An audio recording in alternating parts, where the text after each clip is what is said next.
আমি স্যার গাড়ি থেকে নামা লগে লগে স্যার আমার বিনি অপরাধে আমার কোনো মামলা নাই, কোনো কিছু নেই স্যার। আমার 4 দিন আমার জেল খাটাইছে। মানে এরপরও হুমকি দেয় যে এই জায়গার মধ্যে আইলে তারপর পায়ের অকাইডি হেলাম। আমার নাম হলো মোহাম্মদ নুর ইসলাম। নুর ইসলাম। আমার আব্বার নাম হলো মনসুর আলী। স্যার আমার কোনো জায়গা সম্ভব নেই। আমার সামান্য একটু বাড়ি ভিড়ে জায়গা আছে স্যার। এই বাড়ি ভিড়ে জায়গার মধ্যে স্যার মনে করেন এই যে বাঁশ বাগান আছে, এই বাঁশ বাগান আমি ঢাকা থেকে ঢাকা আয় পড়ছি স্যার। 6টা মাইয়া একটা পোলা নিয়ে, বউ পোলা নিয়ে স্যার আমি ঢাকা আয় পড়ছি। আওয়ার পর আমি যে সময় বাড়ি যাই 2টা সাইডে বাঁশ বেশি আমি বউ পোলা মানে আমি খাওয়াই। খাওয়ানোর পর স্যার এই জায়গাটা এই নজরুল নজরুল ইদু আর আজহার নালু স্যার আমার এই জায়গাটা জোরে বলে ওর শক্তি বেশি। আমার কোনো কোনো ভাই বিরাদার নেই, কোনো কিছু নেই, কোনো গোষ্ঠীগত কোনো লোক নেই। এরা দুইজনে স্যার এই জায়গাটা মানে জোরে বলে স্যার ভুয়া একটা দলিল করি স্যার এই জায়গাটা আমার দখল করে নিছে। আমি স্যার এই জায়গাটা আমার বাপদাদা প্রতীক সম্পত্তি আমার চাচাই একজনের কাছে বেচছিল, ওনার কাছে আমি যেভাবে আমার দাদা দাদির গুরুস্থান আছে এই হিসেবে আমি হাতে পায়ে ধরি স্যার এই জায়গাটা আমি ফেরত নিয়েছি। নেওয়ার পর স্যার এই গাছ বাস যে কাটছে, কাটার পর স্যার আমি ওই সময় ঢাকা ছিলাম। তারপর ঢাকা থেকে পরে খবর পাইলাম, খবর পাই স্যার বাড়িতে গেছি। বাড়ি যাওয়ার পর এই নজরুল ইদু আর নালু দুইজনে থানা ভাও করে রাখছে।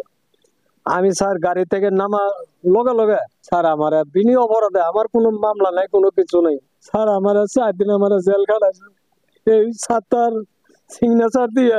তারপরে আমার জেলখানা পাঠায়, জেলখানা পাঠাইছে। আমার 2টা বোন পার্শ্ববর্তী মেম্বার আছে, চেয়ারম্যান আছে।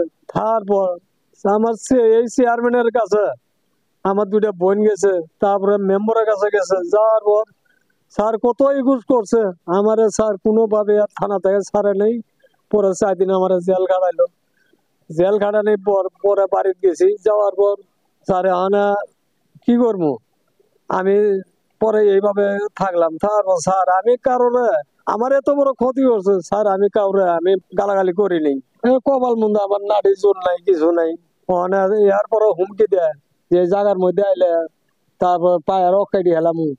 তারপরে একবার জেলের ভাত খাওয়াইছি না, আবার জেলের ভাত খাওয়ার আশা আছে। হ্যাঁ, এই সমস্ত এই চেয়ারম্যান ছাত্রের সাহসে এই চেয়ারম্যানের বলেই কিন্তু আমার এতটুকু হয়রানি করতেছে। 4টা মামলা আমি পাইছি, খালাস পাইছি। পাওয়ার পরে আনো স্যার আমার 3টা মামলা বর্তমানে চলতেছে। মানে ওই আমার দলিল বাতিলের মামলা করছে, আমিও আমার বাপ দাদা প্রতীক সম্পত্তি আমিও দলিল বাতিলের মামলা করছি। করার পর স্যার আমার একটা নাতি স্যার আমার দেখবো আমার কত ইগুট করছে, কিন্তু দেখতে দেয় নাই। না দেওয়ার পর স্যার আমি এইভাবে থাকলাম। আমি এমন ভাবে চলতেছি এলাকার মধ্যে স্যার, মনে করেন 2-4 এলাকার মধ্যে কোনো আমার কোনো একট পাবেন না যে এত বড় ক্ষতি করলো। মানুষ খালি হাই হাই করে যে ও সাংঘাতিক এটা তুললা। তার কারণ এত বড় ক্ষতি করার পরও তুমি কেমনে যে ধৈর্য ধরলে, কেমনে কি করলে স্যার। এই বাঁশকাটা মামলাটা স্যার আমার 4টে সাক্ষী, এই 4টে সাক্ষী থাকার পরও স্যার এই মামলাটা ওরা খারিজ করে দিছে। স্যার আমার মামলা চালাইতে অনেক সমস্যা হয় না, তার কারণ আমি এই যে সাইডে গুড়া মাছ নিয়ে বেচতাম, তারপরে রিক্সা চালাইতাম। হ্যাঁ, অনেক মনে করেন মাছের ব্যবসার মধ্যে পুঁজিবারটা বেশি লাগে। অনেক কোন রকম এই যে রিক্সা মিক্সা চালাইয়া আমি এই যে বউ পোলাপান নিয়ে স্যার আমি চলতেছি, এই মামলা চালাইতাম। এরপরও স্যার আমি এই যে চেয়ারম্যানের কাছে আমি 5 দিন গেছি, চেয়ারম্যান আমার কথা সারা দেয় নাই, সারা দেয় নাই। আমারে খালি কইছে তুমি জায়গা পাবা না। কেরা পাবো কইলে জায়গা পাবো নজরুল আর নালু।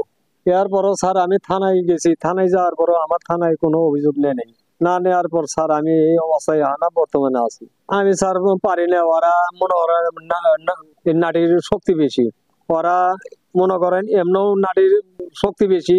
এরপরও মনে করেন চেয়ারম্যান হে করে, চেয়ারম্যান হে করে। এরপরে মনে করেন এমপি হইলো এই যে নূর মোহাম্মদ চাচা, এই ইদু হইলো চেয়ারম্যান এমপির শালা। ওখানে স্যার এগুলো পারি না। এরা এই যে টিয়া পয়সা দিয়ে বাইরে তেনে লোক নিয়ে তারপর আমার গাছ বাস গুলা কাটি। স্যার স্যার এমপি মামলা করার আগে জানাইছিলাম, পরে আর এমপির কাছে যাই নাই। চেয়ারম্যানের কাছে গেছিলাম স্যার 5 দিন, যাওয়ার পর চেয়ারম্যান আমার কথা সাড়া দেয় নাই। সাড়া দেয় নাই, থানায় অভিযোগ দিয়েছিলাম, থানা তো আমার কোনো অভিযোগ নেই স্যার। এটাই মূল কথা, আমার জায়গাটা এই চেয়ারম্যানের বলে কিন্তু আমার জায়গাটা দল করে রাখছে। স্যার আমার কোনো বাইরে কোনো জায়গা সম্পদ নেই, আমার এইটুকু জায়গা সম্পদ।